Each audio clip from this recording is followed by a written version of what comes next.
Bismillahirrahmanirrahim. Assalamualaikum warahmatullahi wabarakatuh. Alhamdulillahi rabbil alamin. Wassalatu wassalamu ala ashrafil anbiya'i wal mursalin wa ala alihi wa sahbihi ajma'in. Allahumma rabbana inna nas'aluka ilman nafi'a wa rizqan tayyiba wa amalan mutaqabbala birahmatika ya arhamar rahimin. Rukun nomor 6 yang ada di dalam mazhab Syafi'i adalah tertib untuk sebagian besar rukun haji. Ini juga penting diingat yang nomor 6 ini. Rukun haji yang nomor 6 ini adalah tertib untuk sebagian besar rukun haji. Nanti akan saya jelaskan di ujung di pertemuan-pertemuan berikutnya mana yang boleh tidak tertib, mana yang harus tertib. Misalnya antara sa'i dengan umroh, dengan tawaf, maka dia harus tertib. Dia tawaf dulu baru sa'i. Misalnya lagi, boleh tidak mencukur rambut dulu baru kemudian tawaf? Mencukur rambut dulu baru kemudian tawaf baru kemudian sa'i. Jawabannya boleh. Jawabannya apa? Boleh. Pak Haji Maghrib ingat tak? Setelah wukuf di Arafah kan ke Muzdalifah ya, nginap di Muzdalifah, nginap sebentar, habis itu ke Mina kan. Di Mina tanggal 10 Zulhijjah itu setelah melempar jumroh Aqabah disuruh potong rambut tak? Tanggal 10 Zulhijjah sudah potong itu kan? Makanya rata-rata untuk haji reguler Indonesia memang rata-rata tanggal 10 Zulhijjah itu mereka mendahulukan motong rambut dulu. Yang mereka dulukan motong rambut dulu.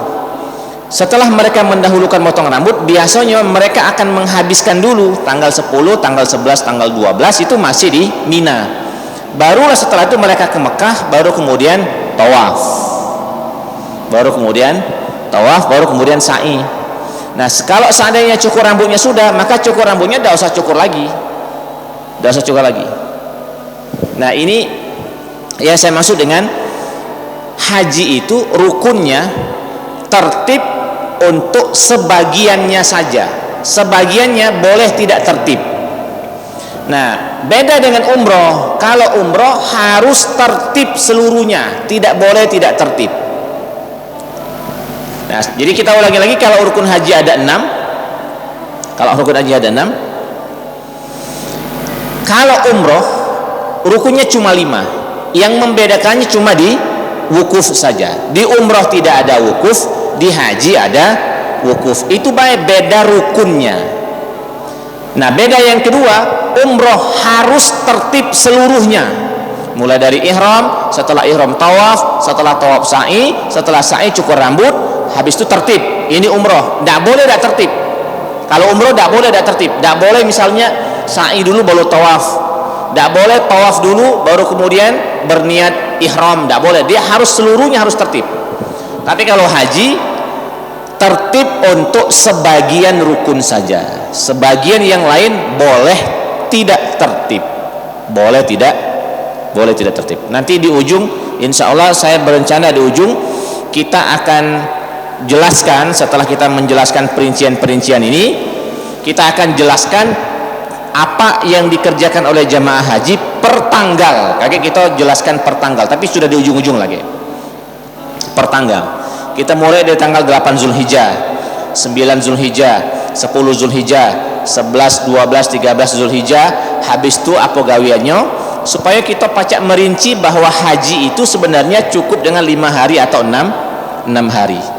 Nah, 6 hari selama kita pergi haji itu, selama serangkaian haji itu apa yang kita lakukan. Insya Allah nanti kita akan jelaskan per hari. Sekarang kita menjelaskan dulu per hukum. Ini rukunnya, ini wajibnya, ini sunnahnya. Nanti baru di hari akhir kita per rukun. Nanti kalau ini TV ini nanti bisa menayangkan video, nanti akan saya sertakan video di TV ini insya Allah. biar kita bisa melihat niat, oh ini tanggal 8 Zulhijjah ini gawiannya, jengok di sini. Apa dia jamaah haji yang digawikan? Oh ini tanggal 9-nya, kita jengok di sini nanti insyaallah. Nanti kita akan hubungi tim Masjid Al-Ikhlas nanti untuk memvideokan. Atau kalau kaki ada lokak proyektor Pak Wali, tidak apa-apa kayak itu pinjam untuk hari itu ya. Nanti kita hadirkan, kita bawa laptop, kita bawa proyektor. Tidak usah pakai ini baik Pak Cak, apa namanya, dinding ini Pak Cak nembus. Tinggal carikan lokak proyektornya. Mungkin Al-Firdaus ada lokaknya kan, kita pinjam punya Al-Firdaus. Hah? Ada? Ya kita cari lah mana yang kira-kira memungkinkan.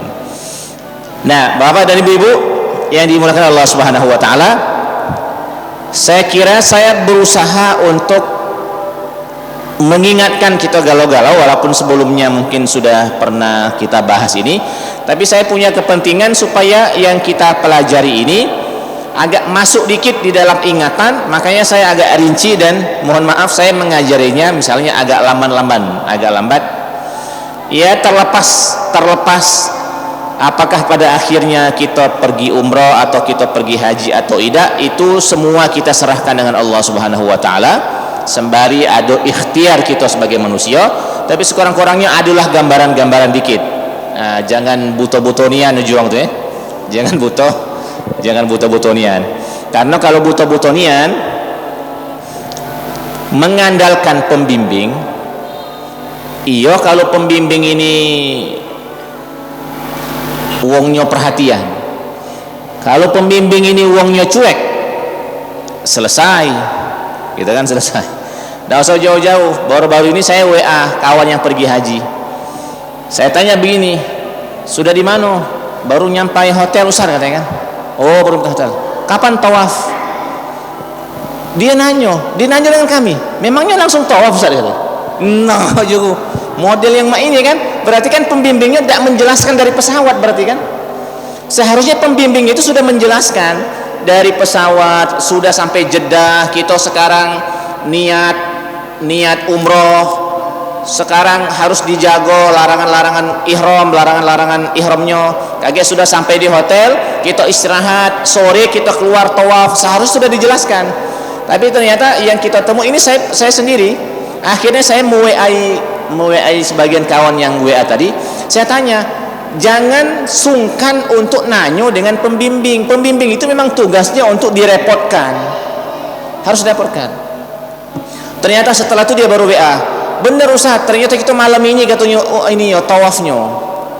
Nah khawatirnya kaget kawan-kawan yang ada di hotel ini, karena sudah berniat ihram umroh tadi, kaget dia melakukan hal-hal yang sembarangan di hotel. Akhirnya dia berdosa kan, gara-gara dia tidak mentaati larangan-larangan ihram. Tiba-tiba di hotel, ya mohon maaf misalnya, karena dia misalnya berduit pergi haji dengan uang rumahnya, laju di hotel dia buparaan kan. Sekamar, nah ini bahaya ini kan. Atau misalnya dia akhirnya ganti baju, mandi pakai sabun, pakai sampo, kemudian dia pakai minyak wangi lagi, kan itu tidak boleh dalam larangan ihram. Makanya harus rinci. Ini yang saya maksud dengan jangan buta-butonian, sekurang-kurangnya adalah gambaran-gambaran dari rangkaian yang bakal dikerjakan gitu. Nah kira-kira itu dulu, masih ada 2-3 menit lagi sebelum kita azan isya. Kami persilahkan jika ada yang pengen diperjelas, terutama dari sisi beda rukun umroh dengan rukun haji.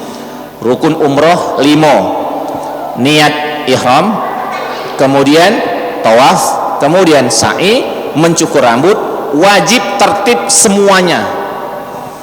Rukun haji ada 6, niat haji, ihram, tawaf, niat haji atau ihram, wukuf, tawaf, sa'i, mencukur rambut. Nomor 6, tertib untuk sebagian rukun haji. Tertib untuk sebagian rukun haji. Nah berarti selain yang tadi saya sebutkan, hukumnya bukan rukun. Hukumnya bukan rukun, tapi bisa jadi dia nanti masuk wajib haji atau masuk sunnah haji. Kami persilakan bagi bapak dan ibu yang mungkin ada yang pengen ditanyakan atau ada yang pengen ditambahkan.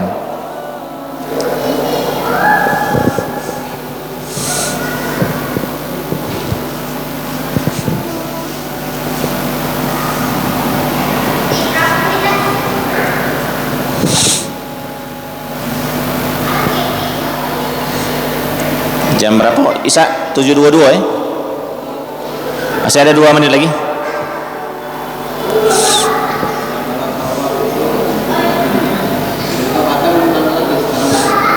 Kalau tawaf 7 kali, kalau kita batal, ngulang lagi dari awal atau lanjut? Kalau kita batal, ngulang dari putaran di mana kita batal. Misalnya kita sudah lewat 2 kali, masuk putaran ketiga batal, maka kita keluar, cari tempat wudhu, kita ngulang dari Hajar Aswad, ngulang yang ketiga, ngulang yang nomor 3. Kalau kita sudah lewat nomor 3, masuk putaran keempat, di tengah jalan belum sampai ke Hajar Aswad lagi, batal, keluar, cari tempat wudhu, ngulang yang putaran keempat, ngulang dari nomor 4, ngulang dari nomor 4. Ya memang seperti itulah. Sebagai pembimbing, kadang-kadang saya mengingatkan, sebentar lagi kita mau tawaf, tolong jaga wudhu. Yang nak batal, yang nak wudhu lagi, sekaranglah waktunya untuk berwudhu lagi itu. Nah, kira-kira ini dulu yang bisa saya sampaikan. Subhanakallahumma rabbana wa bihamdika asyhadu an la ilaha illa anta wa astaghfiruka wa atubu ilaik. Assalamualaikum warahmatullahi wabarakatuh.